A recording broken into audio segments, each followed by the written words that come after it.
No princípio era o Verbo, e o Verbo estava com Deus, e o Verbo era Deus. Ele estava no princípio com Deus, todas as coisas foram feitas por ele, sem ele nada que foi feito se fez. Nele estava a vida, e a vida era a luz dos homens. E a luz resplandeceu nas trevas, e as trevas não compreendeu. Houve um homem enviado de Deus, cujo nome era João. Este veio para dar testemunho, para que testificasse da luz, para que todos crescem por ele. Não era ele a luz, mas veio para que testificasse da luz. Ali estava a luz verdadeira que alumia todo homem que vem ao mundo. Estava no mundo, e o mundo foi feito por ele, e o mundo não o conheceu. Veio para o que era seu, e os seus não o receberam. Mas todos, quando receberam, teve o poder de serem feitos filhos de Deus, aos que crescem no seu nome, os quais não nasceram do sangue, nem da vontade da carne, nem da vontade do varão, mas de Deus. E o Verbo se fez carne e habitou entre nós, e vimos a sua glória como a glória do jeito do Pai, cheio de graça e de verdade. Aleluia! Glórias a Deus.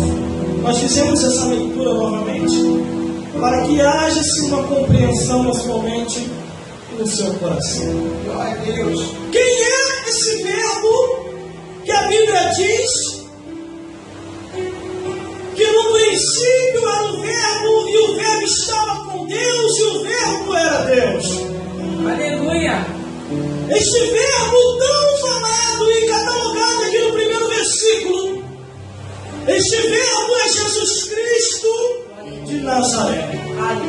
Jesus Cristo veio ao mundo conforme o prometido de Deus lá em Gênesis, quando o homem cai e a mulher cai, devido à astuta da serpente possuída por Satanás, dizendo e colocando dúvida no homem, porque o diabo só presta para isso, para te colocar dúvida e fazer você se levantar contra o Criador.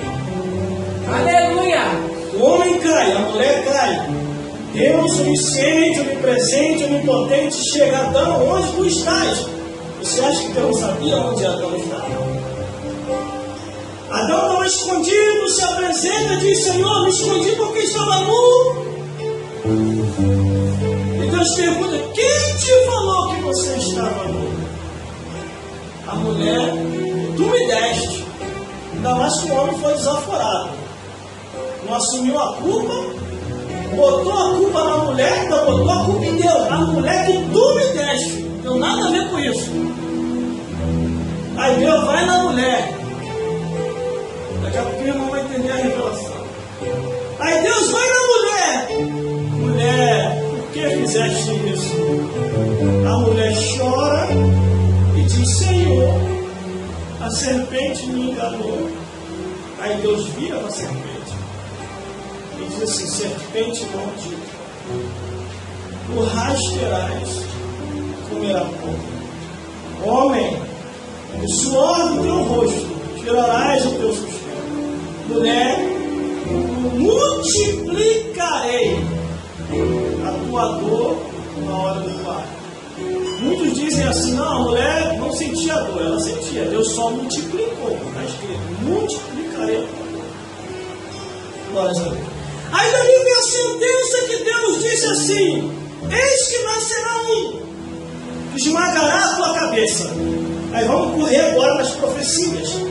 Do Gênesis até Malaquias, os profetas foram profetizando no mesmo linguajar, no mesmo alinhamento, dizendo que viria o Messias, viria o Salvador, viria o Consolador, e o seu nome seria maravilhoso. No livro de Salmos, no livro de Provérbios, os profetas maiores e menores, conforme dizem os estudos teológicos, todos eles profetizaram no mesmo alinhamento, que viria um mundo que ia revolucionar.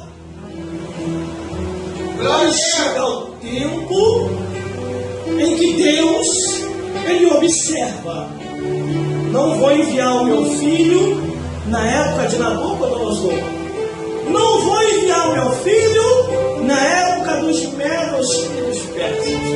Aí Deus vê: chegou a hora, vou enviar meu filho em um período e uma época em que o Império Romano está dominando toda a província da Judéia. E aí vem ele, nasce Jesus. Ao Jesus nascer, no princípio estava com Deus e o Verbo era Deus. Aí vem o versículo 2: ele estava no princípio com Deus. Jesus sabia o antes, o depois e o agora. Aí vem o versículo: todas as coisas foram feitas por ele, e sem ele nada do que foi feito se fez. Todo-Poderoso envia Jesus. Jesus nasce, cresce e começa a fazer a obra. E começa a resplandecer a glória de Deus. Tudo foi feito por ele. Aleluia. Imagine a alegria, irmão, de estar andando com Jesus, de estar do lado de Jesus. Os discípulos tiveram esse privilégio de estar pessoalmente com Cristo naquela época. Aí vem o versículo 4: nele estava a vida, e a vida era e é a luz dos homens.